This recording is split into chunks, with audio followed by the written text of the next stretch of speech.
I fell victim to a very interesting conversation and starting a little bit after the hour. And I know you're involved in very interesting conversations in the back. But I would invite you to come up because, to use a baseball metaphor, here in September, we are rounding third and coming toward home with a really interesting panel of corporate leaders. And before we turn it over to the panel, I want to invite those that have this event app on their phones to click on that app and answer a survey question. And then before our final speaker, we will flash the results of the app. And again, you can use the app to learn more about the speakers and find out how you can continue the conversation with them. So again, we will, just for those who might have to slip out before we end, we hope to see you tomorrow at a new location at the Exploratorium. So just remember that we are meeting for day 2 in a different location. But I doubt that many people will leave because of this panel and our final speaker. So without further ado, I want to turn it over to Kirsten James of Ceres. Great, thank you, Wade. And we will hopefully be enticing you soon with Clif bars. So you want to come and sit down because only those in the seats listening to our panel. Sorry, and berries and what have you, but and Cheerios and yeah, all the good stuff. Yeah, I can't pick 100 and some products from General Mills. So anyways, thank you for those of you that are here. I agree with Wade. I think it's going to be an exciting finish to a good day of conversation. So again, my name is Kirsten James, and I'm the Director of California Water Policy and Partnerships for Ceres. And you were introduced to Ceres in a previous pop-up today, but just for those of you who aren't familiar with us, we're a sustainability nonprofit, and we work to mobilize leadership in the corporate and investor communities around sustainability issues, things like clean water and water security and clean energy. So definitely a great conversation here today. We'll be talking with the panelists here who will introduce themselves in a moment about corporate water commitments and strategy to tackle our water challenges, which are very great. And just to take a few minutes to set the stage. Obviously agriculture and the food system, it should be a big part of any conversation about water and about climate as well. It is a big challenge that we're dealing with. 70% of our freshwater resources go to irrigating crops, raising animals. 70%. It's a huge percentage that we're dealing with here. We also have an estimated about a third of our cropland is in areas of extreme or very high water stress and competition. So that is not helping the situation either. And of course, on top of this, everything is exacerbated by the impacts of climate change. So definitely the challenges are very real. And then to bring it full circle, we should note that growing food is definitely a contributor to GHG emissions as well. So we need to acknowledge that and think through that as well. So, companies really are stepping up to the plate more and more so. We need to see it more broadly, but we've convened some of the leaders in this space here today because businesses are seeing that it really is an imperative to the bottom line to begin to address water resources and to waterproof their business, pun intended there. So folks really are stepping up to the plate. So Ceres has placed a lot of focus on this issue. We have, through our Feeding Ourselves Thirsty benchmarking report, we have benchmarked leading food-related companies on how they're getting at water management. You heard from CDP earlier today that there's a lot of data out there, but we've dove into the data sets even more so to see what companies are doing. And then on top of that, we've worked with companies and inspired them to do more and to look deeper in this this issue. So we have a great partnership with WWF on an Ag Water Challenge that I know General Mills was one of our first participants back in 2016, challenging companies to do more and make more commitments on this very serious issue. So with that, I want to give our panelists an opportunity to just briefly introduce themselves, and then we'll dive into our questions. So I want to start out with Matthew. My name is Matthew Dillon. I'm Senior Director of Agriculture Policy and Programs at Clif Bar. I think the first time I was aware of the impact agriculture has on water, I grew up in a conventional agricultural family, farmed, sold ag inputs in the Platte River Valley of Nebraska.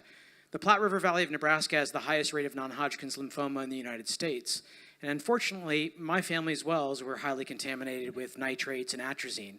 The combination of nitrates and atrazine are one of the causes of cancer, non-Hodgkin's lymphoma specifically. Not nitrates alone, not atrazine alone, but the combination.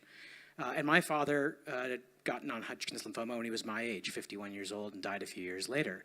So I became very aware that my family's practices and the chemicals we sold and the type of agriculture we did were quite literally killing us. So I was intrigued by organic agriculture. I'd gone to a boarding school in Nebraska where the Benedictine monks farmed organically. My first crop was in 1982. And I turned to organic agriculture out of the interest of how can we farm in a way that won't pollute our rural communities, that won't deplete our natural resources, and that will instead bring greater value for intergenerational equity over the generations to families for these resources such as water and soil. So that's really been my entry into it, and work with Clif Bar on ag policy and programs. My name is Kelley Bell, and I work for Driscoll's. How many people eat Driscoll berries? Nobody in the back?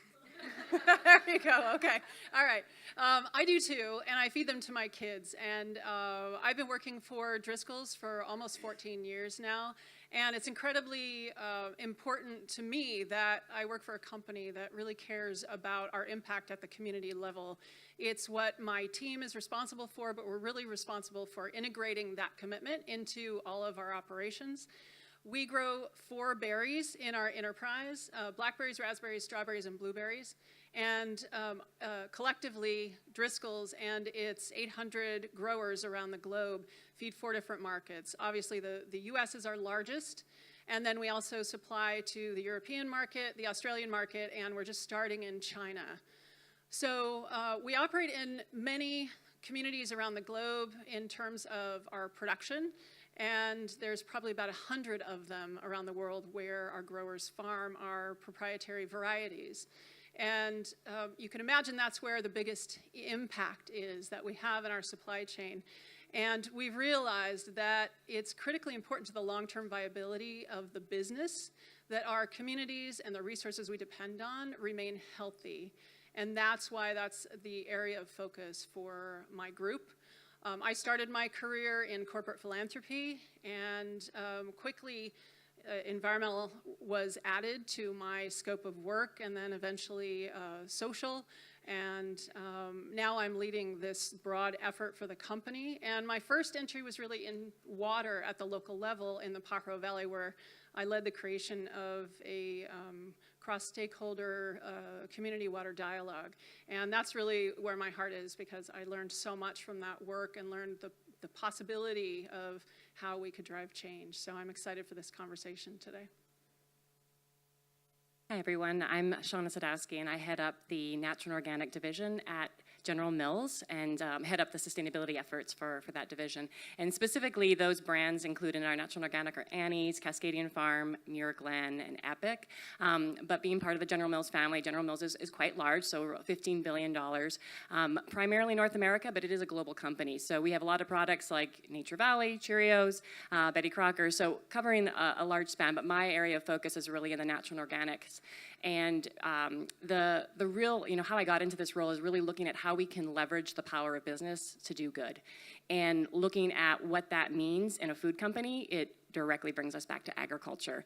And I love that Matthew shared his story as well. I too grew up on a farm, and it definitely influenced and shaped the way I look at things. And I came to it very much more from an economic perspective, because the economics of farming is challenging. And that was a long time ago. I won't say my age, but fast forward as many years as it is, and it's still challenging. And so the connection, though, between economics and environmental are very poignant. And I think we'll have a chance to talk about that a little bit. But that's really how I've built my career, and I've had the pleasure of almost 20 years now working with various companies, and I've had 8 now within Annie's and now General Mills. So I'm very honored to be on the panel and look forward to the discussion. Yeah, well, thank you all for being here, and you're making me hungry telling all of the brands that you represent. So I know we could spend the entire day going through all that you are doing in this space, but I ask that each of you just start us off with a thumbnail sketch of what you are doing, or maybe what you're most proud of, the work you're most proud of in this space that you're working on now. Starting off with you, Matthew. Well, Clif Bar sources 42 different crops, organic crops across the globe. It's over we've purchased over 1 billion pounds of organic ingredients, and for us, organic, it's not perfect. It's not the golden mean. Far from it. It's something that we need to continually improve. But we see it as a major lever in improving the quality of our food systems, including the quality of our water. So we've made a commitment to continue to increase our sourcing of organic. And as we do that, not just say, oh, we source organic, that's not enough, but to actually make investments in improving organic. We're the nation's largest private funder of organic research, committed to funding that research so that farmers have more tools in their toolbox to help improve water quality, soil quality, and economic resiliency. We also have a very strong commitment to agricultural policy, and I think we'll talk more about that today. But it's that lens of organic that we really see as being a driver for improving our food systems and our water systems. Kelley? So to date, I think the area where we've had the biggest body of work and the biggest impact is certainly in the state of California. So as I mentioned, we do operate in communities around the world, but California remains our largest production footprint, and we operate in multiple regions where there is water constraint issues. And particularly, we focused our efforts on the Pajaro Valley, which is in the Watsonville area in California, and then also in Ventura County in the Fox Canyon area. And in those 2 geographies, we learned pretty quickly that we weren't going to find a solution to our water constraint issues just by setting efficiency targets. So collectively, us and our independent growers realized that we had to start getting involved in the broader discussion. There's a lot of stakeholders that depend on water resources, and they had to be at the table too. So in both communities, we worked cross-stakeholder, cross-industry to create plans for the community and inform the local community plans for long-term water stewardship and management of the resource. Now, some of that work is still going on, but we're very proud about the progress we've made and the way that we've been able to bring other stakeholders to the table and create a more forward-looking approach. And at the same time, we've worked at the state level to advocate on policy. It's part of the reason we're part of the Connect the Drops campaign with Ceres and other companies. When the Sustainable Groundwater Management Act was up for consideration in 2014, agriculture largely was very against it. By nature, I think growers appreciate their dependency on resources. At the same time, they don't always like to be regulated or trust regulatory structures. But at this stage, our primary owner and also CEO at the time really felt like the only way to get to sustainable solution for ag to remain viable in California was to find solution for water issues. And that was only going to come with responsible management of the resources through the state mandating that high-risk areas really put a sustainable groundwater management plan in place. So he very much advocated on behalf of SGMA, and it ended up going through, and we're very proud of that. And now we're taking ownership to be present in those high-risk geographies where we operate and make sure that the plans get deployed in the right way, get created in the right way and deployed in the right way. So we're continuing to be active on that front. And I'll just hop in real quick. I know, still in Sacramento, I think Miles gets a lot of credit for breaking down some of the walls on Sigma. So just shows the importance of corporate engagement on these issues. Shauna? Right. Thanks so much. I think there's a lot of different things I could point to in terms of some of the things we're most proud of, but I'm going to just simplify it to say I think one of the things I'm most proud of right now is that agriculture is being connected to our food. And that is from not just our operating unit, but also across all of General Mills. And while that might sound simple, it's not, right? And when we put food in our mouths every day, that is an agricultural act. And so the very fact that agriculture has as large a footprint as it does, it's important that we acknowledge that, and it's important we look for solutions through agriculture. And given that 70% of freshwater resources are used by agriculture, water, that we have to be working in agriculture. And so that's why, we have some watershed work that we're doing, I'll speak to probably in a little bit, across General Mills. But I think what I really want to elevate to here is water and the connection to soil. Because if we don't think about soil and how we're managing our soil, we cannot manage water. And it's all about the ecological function of nature and how it works. And agriculture, by what it does, is constantly in interaction with nature. And so when we talk about climate change and we talk about the impacts to agriculture, they're very real. But agriculture is also a contributor. And so when 1/3 of greenhouse gases come from the food system and 80% of that is agriculture, we have to be thinking about what we eat and what we put in our bodies and what that means. So the area I'm most excited about right now that we've been supporting for several years is the focus on soil health. And right now we are looking at regenerative agriculture as a way to renew this conversation around what the possibility is. Because of the connection to nature, we talk a lot about less bad, doing more with less. I'm all for that, but we need to actually restore and regenerate our resources because we have depleted them to such a level that they are going at a loss. We don't want to continue that. We actually can restore it, and that's what agriculture can do. Soil is one of the most powerful areas where you can build soil organic matter, which holds carbon, which can help sequester carbon. So not only do we have an opportunity to reduce greenhouse gas emissions by reducing synthetic fertilizers and other inputs, we can actually sequester carbon through proper management practices. So really this opportunity to think about what regenerative ag, we've defined it for ourselves as a focus on outcomes because many different practices can lead to the outcomes we seek. And so the 3 outcomes we're focused on is improved soil health, increased biodiversity, above ground biodiversity, and increased economic resilience in farming communities. And we really believe that last point is imperative. This is a new journey for us. Like I said, the soil health area is where we've made the most commitments. We have more work to do in the other 2 outcome areas, but I'm really excited by the potential for it. And back to how this relates to water, soil and its connection to water infiltration, which is how fast water can make its way through the land surface, is really important, and that has to do with soil health, as does water holding capacity, which is how much the land can hold. So, even thinking about some of the, our friends on the East Coast right now who are enduring rainfall, well, where will that water go? If the soil is healthy, that water can go through quickly, and you won't have that flooding. When you don't have that healthy land, it will sit on the surface, and it will actually pull the soil away. So these are concepts that they all interrelate, and I just think the power of bringing this conversation together around soil, the nexus of soil and water and food is imperative, and I'm just really happy to be on the journey. I want to jump in and say, I think what Shauna's talking about with soil and the commitments they're making are fantastic. And add one thing, not only when you build healthy soils helps with water retention, but it also mitigates the runoff of nutrients from your soil into downstream systems. So we all probably know that cities like Des Moines have sued agricultural districts upstream because of the runoff of phosphorus and nitrates into the freshwater system of the city of Des Moines, which has a major cost for them in cleaning up the water. So when you invest in soil health, you're also investing in that mitigation for downstream users.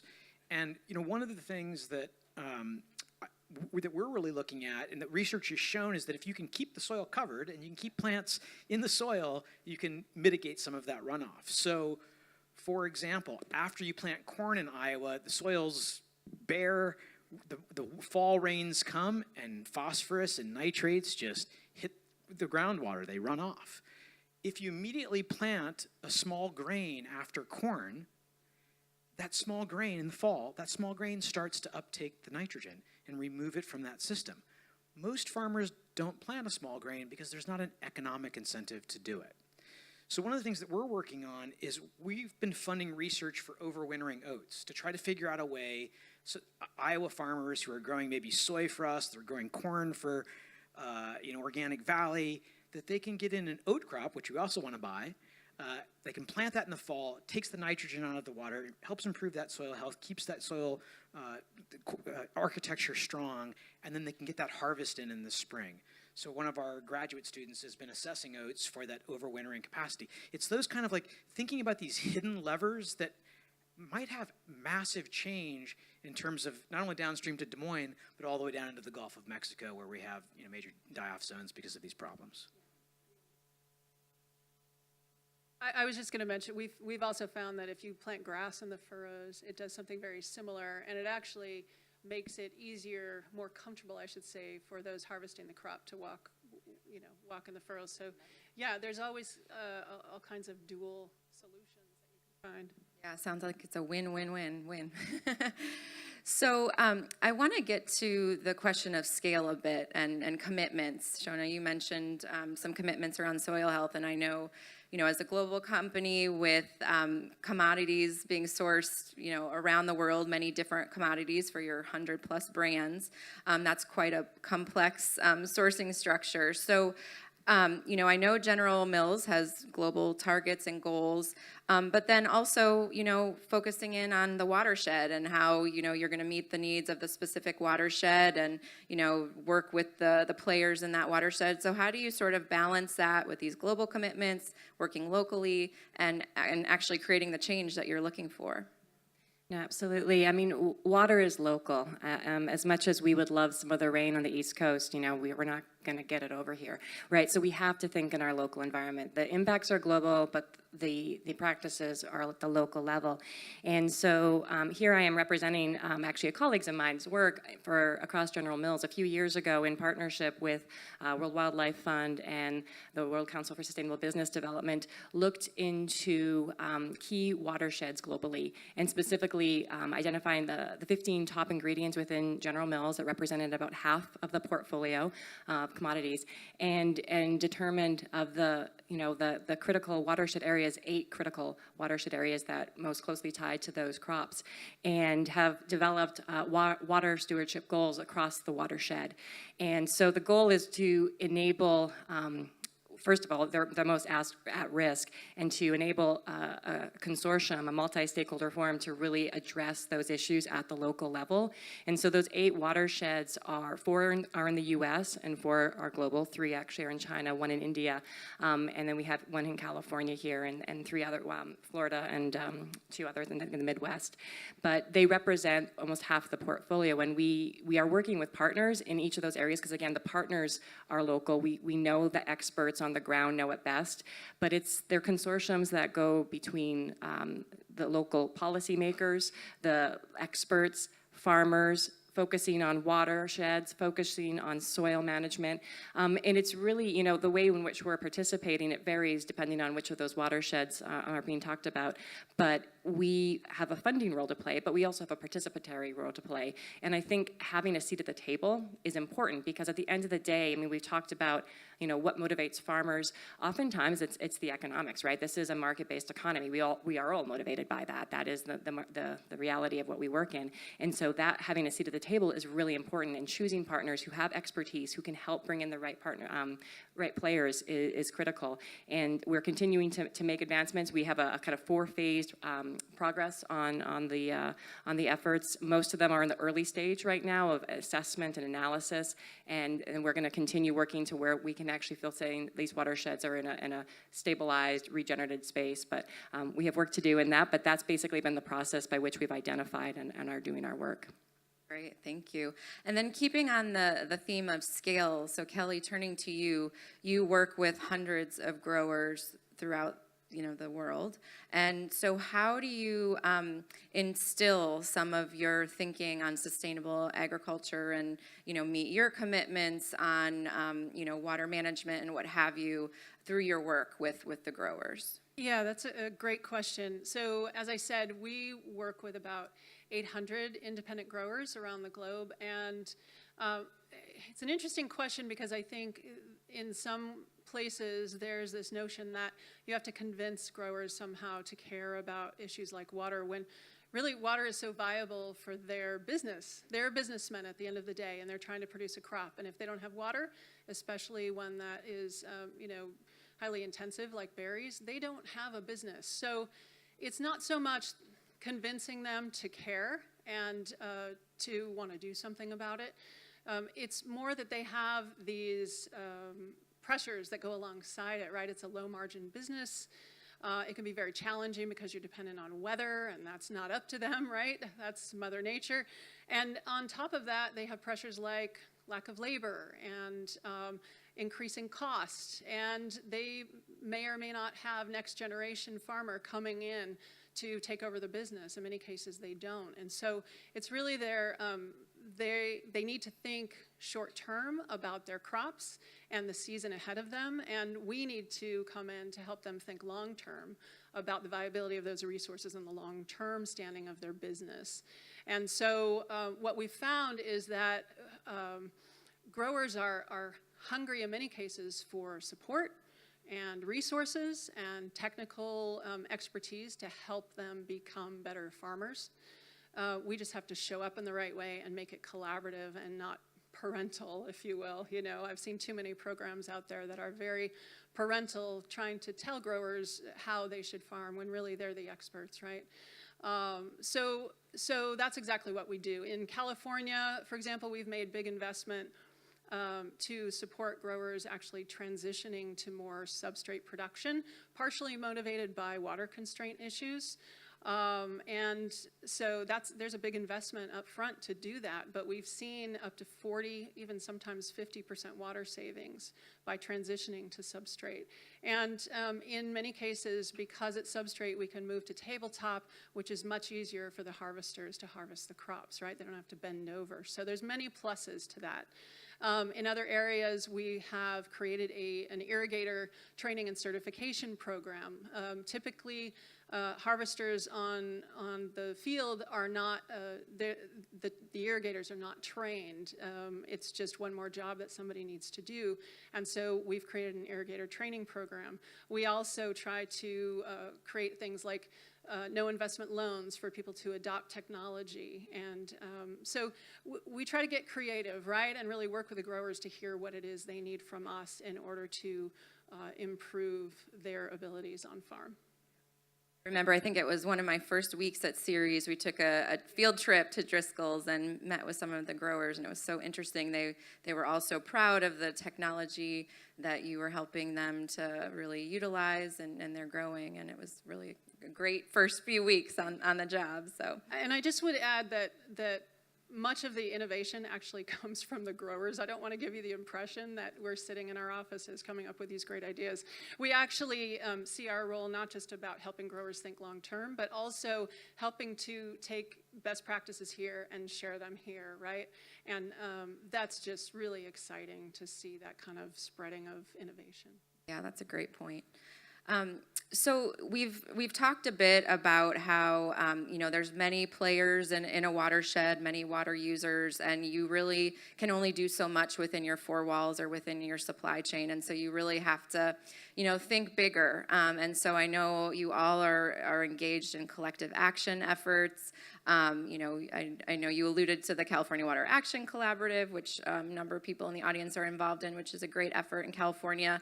And you're all involved in the Connect the Drops collective action effort on public policy in California, really with that idea that we need our decision makers to help give us a sustainable water future. So Matthew, turning to you, I know public policy, I think it's part of your title first off, but why is that such an important piece of Clif Bar's strategy? I think, Kelley alluded to several things that are really important, and that's that farmers do want to care for their resources. Some of the greatest environmentalists I know are farmers, including conventional farmers. They care deeply about natural resources, but there are oftentimes constraints, not just market constraints, but regulatory or even policy incentives or disincentives that don't necessarily bring growers along to using best practices. And so for us as a company, again, sourcing is important, investing in research is important, but agricultural policy also drives practices. So we felt a responsibility to step up. Our question was, what kind of policy advocates do we want to be? Now, there's examples out there like Patagonia, who does a great job of being kind of an activist company in environmental issues. At Clif Bar, we decided to take a slightly different approach. We think it's important to have strong activist corporations. I honor deeply what Patagonia does. Our approach was slightly different. Our approach was, let's go talk to Republicans. We mapped where all of our farmers are in the US, and what we found was that most of our farmers are in Republican districts, in congressional districts that vote Republican. And we decided, let's make an investment, hire a DC law firm, and let's go out and bring our farmers and bring our supply chain partners and start to meet at state and federal levels with Republicans and make an economic case about conservation practices, about organic agriculture, start to build a coalition of interest in these areas. So, for example, Senator Joni Ernst, Iowa senator, we have a very friendly relationship with this very Republican conservative senator because we bring Iowa farmers in who talk about conservation paying off. Conservation actually being an economic, because conservation, it costs money to implement programs, but once growers really get going and they get the technical assistance and they get good, it pays off. Their soil health improves, their yields improve, but they need programs that are going to incentivize them and help train them in those practices, because they don't necessarily just get it from over the fence row in their neighbor. They need those public policies that are going to incentivize. So that's been our approach, whether it's in California working with Ceres or whether it's at federal level, is to talk to the folks who haven't traditionally been necessarily spoken to or who we assume they don't care. And I think that's a missed assumption. And I think we have a failed farm bill in front of us right now. The farm bill's in front of conference right now, and it's not a climate-smart farm bill. The House Farm Bill cuts conservation stewardship programs. The Senate is better. But the failure isn't the Republicans or the Democrats. The failure is all of us. We as a food movement have not done a good job of connecting to the environmental movement, to community activist movements, to health and well-being movements, to bring a stronger integrated coalition to the table to talk about these issues like agriculture's impact on water. And now is the time to work on the next farm bill. It really is. We are already starting to put together some of our policy platforms for the next farm bill 5 years from now. And I really want to encourage all of us in the room to think about the Farm Bill as a tool for all of our issues, because it is. Thank you. And do any of you have thoughts on, how do you navigate as a company the various governance structures? I mean, in California, you mentioned looking at Republicans and Democrats and bringing in their constituencies, but any thoughts on, when you're working in a global setting and how you go about approaching? Are you still working on that? Any thoughts from anyone? Just quickly say for us, global is really challenging. We have a project underway in Dominican Republic right now working with cacao farmers, and it's tough to negotiate not only the governance strategy, but farm co-ops and their own internal governance strategy of the farmer co-op. There's so many layers when you start to move outside of your comfort zones, your domestic comfort zones. We're pretty humble in saying we are going to be very dependent upon the local folks on the ground to lead us along, and sometimes NGO partners as well. I'd just add, in the different communities where we have production, our size and level of importance, if you will, our footprint, it varies, right? We're very small in Baja, for example, but very big in other parts of Mexico. And so our level of influence changes, right? What we have seen work really well is if we come with the science of here are the facts about the issue, and we bring that to the industry level, then we have a more likelihood of actually trying to get industry to have a voice. The next wave for us, what we'd really love to see, and we haven't figured it out yet, but how do we then get the farmer community in these geographies to advocate for their needs? Because typically if there's a shortage for ag, there's a shortage for the community, and we want to solve for that holistically. So this is how we kind of approach it, and you use the word humble, humility. I mean, that is at the center of all the work that we do at the community level. Yeah, the only thing I would add on it is there's so much nuance between the, different countries and how they operate, and then whether it's state or province and local. And there's that's just a lot of layers. And as a global company, we definitely are relying on our partners on the ground to help with that, to help guide how we should be focused on. Here in the U.S., organic, we talked about this a little briefly, the USDA regulates it. It is, by virtue of its nature, a government issue. We have to be involved.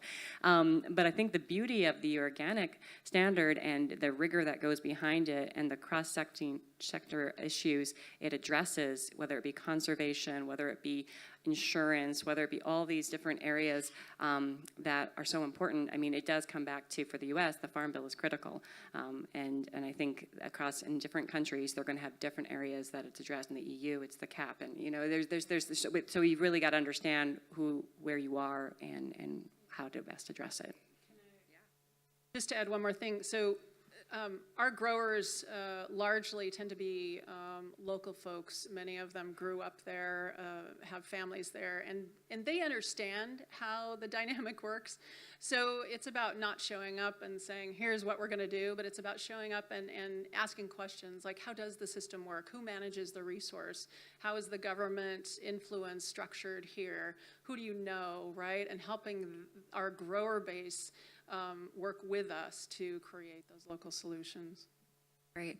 Well, warning to the audience, I do want to save a few minutes for questions. So if you have some questions or think of them in the next few minutes, but I want to pose one sort of last question to all of the panelists. Obviously, we're convened in San Francisco this week for the Global Climate Action Summit and here today for the Water Pavilion, with the idea of that we all need to work together to deepen our ambition and deepen our commitments. And I think we all would agree a lot of great work is being done. We discussed it here today, but a lot more needs to be done. So if you could each share with us sort of what do you see in the near term or long term for your company as what really needs to be the next commitment or the next step in this journey? Matthew, you want to start us off? For us right now, we're really looking at California. So the Midwest, upper Midwest is a big part of our domestic supply chain, but so is California. We buy a lot of fruits and nuts from California. And so we're in discussions with the UC system about a fairly large seven-figure investment in the UC system to address a variety of research issues that also pertain to water in our cropping system, such as almonds, raisins, figs, dates. I'll be honest and say we're having some challenges. I don't know if there's anybody here from the UC system. Apologies in advance, but the UC system is a pain in the ass to work with. And it has been a real challenge to try to fund a large project. But we are committed to doing it and to figuring out a way to go forward. And yeah, we don't have good programs on the ground in California. And to us, that's kind of embarrassing as a California company. So we're really looking at what can we do in California. Very exciting. Thank you. So for Driscoll's, it's about taking the lessons learned from California and being much more deliberate and expanding to other geographies in our supply chain where we know we have challenges as well. We're just starting work in Agadir in Morocco, where there is big water constraint issues. We also have some early efforts in Huelva, Spain, where we operate in a national forest. And for that, we're partnering with WWF already.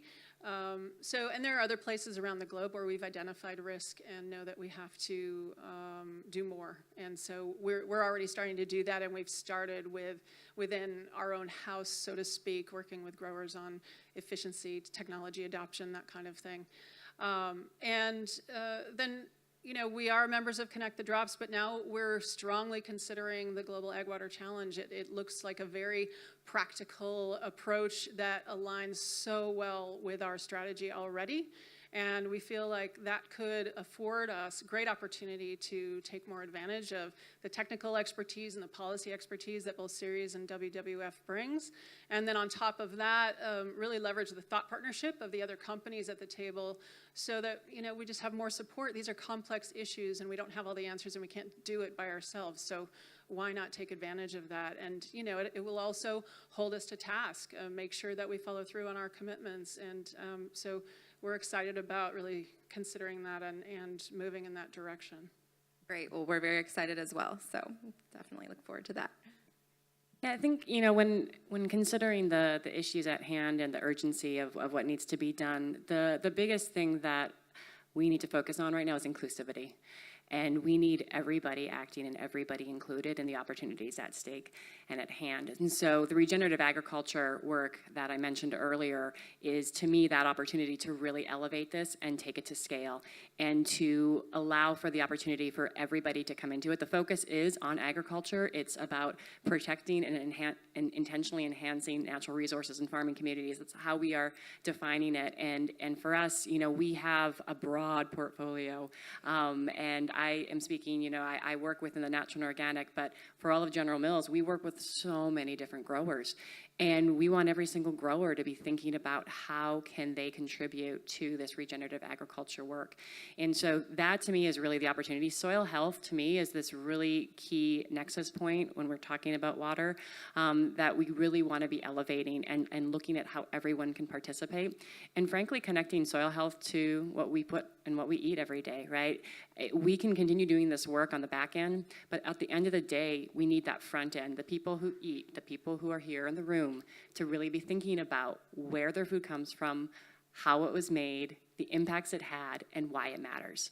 And the more we can do that, the more we can advance this movement. Great. Lots of exciting stuff on tap. So we do have time for a few questions in the audience, if anyone.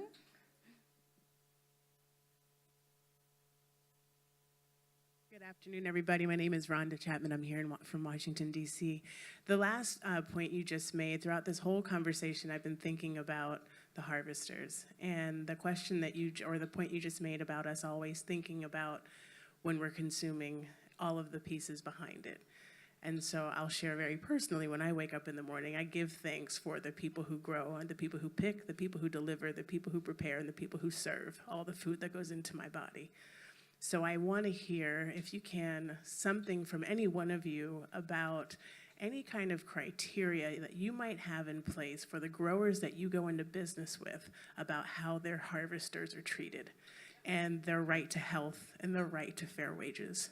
Yeah, it's a great question. I call Labor Day Forgotten Labor Day because the biggest forgotten laborers are, without a doubt, farm workers and people in the food systems, food service especially. We have a living wage, living income initiative. We started it with the things we control. So all of our bakeries, we went into the communities where our bakeries are, and we said, what's a real living wage in Twin Falls, Idaho, or Indianapolis? We knew the workers in the other food manufacturing were getting paid $7.50 an hour. We found that was not a living wage. So immediately in Twin Falls, we paid $15.40 an hour. We gave our employees sabbaticals. We gave them employee stock. They didn't have to buy employee stock. We gave them the same health benefits that I get as an executive. We paid them to go to the gym and exercise. We did all of that for our bakeries. That was the first step. The second step, and it's a hard step, is dialing that down to the level of farmers and farm workers. So our first project is in Dominican Republic. We hired global experts on farm worker wages, living income, to come in and do a study in DR to understand what does it really take for a cacao farmer in DR to have a true living income, like to really, like the quality of life. We defined it in a variety of ways of quality of life and stability, and we realized we're not there with so paying them more isn't necessarily what we can do because we're buying this much of this co-op's cacao and other companies are buying this much. So we're figuring out a variety of mechanisms to try to increase their profitability, their efficiencies, their incomes as a whole, and making major investments in DR to do that. We're then looking at how are we going to do that now across 42 other crop species. We ain't anywhere near close. But it is the single most important thing that food businesses can commit to, is to really recognizing the true cost of food, and including health costs of being exposed to pesticides, toxic pesticides, for our farm workers. Thank you for asking. It's a great question. Yeah, it is a really good question. And so Driscoll's, if you go onto our website, you can see our labor standards that we have committed to. And so I'll just say labor standards are meaningless without the management system behind it. You can say you stand for something, but if you don't put the resources against actually making sure that it's alive and well within your system, it doesn't mean anything. So we have dedicated resources on two levels. So we have a compliance arm that does audits in the field and identifies where there's gaps with growers, and then works with them to create action plans against those. On the other hand, we have the group that works under me and the social and environmental impact team that works with growers to build capacity and share best practices, does training on the farm, and helps them figure out how they need to change their work in order to comply. We also work on systemic issues, and I'll give you an example. In Mexico, for example, we're one of the few companies and brands that actually pays close to 100% of Social Security for the farm working communities within our system. It's not the norm in agriculture to pay Social Security, even though it is the law. And we put a lot of attention into this, and what we found right away is that the government does not have all the resources in place in the rural communities where we operate in order to then provide the health care in response to growers paying into Social Security for their people. And so we've been working with government folks in order to bring healthcare systems into our rural communities where there are gaps. We've done that in multiple locations. We have mobile clinics in place. And right now, we're working on setting up an actual hospital in one of our communities. We've contributed to it, growers have contributed, and the government has said, if you build the building, we will staff it. And that should end up supplying healthcare services to 29,000 people in that community. So we are very, very active in trying to not just check the boxes, but actually make sure that there's sustainable, long-term positive impact for folks. Now, are we perfect? No, this is really hard work, and it's systemic, right? It's really about the flow of money and the flow of resources into these rural communities. But on top of that, I'll say in Baja specifically, we have become fair trade certified. So we have worked with fair trade in order to have our primary grower there be fair trade certified, and part of that is there's a whole farm worker empowerment effort where they get money from the premium for fair trade in order to invest in community solutions. And the farm workers themselves have organized health fairs and dental, vision, all kinds of exciting things in the local community. Great. Well, I hate to cut the conversation here, but we are out of time. So I'm sure the panelists would be happy to answer more questions outside, but please join me in thanking our terrific panel today.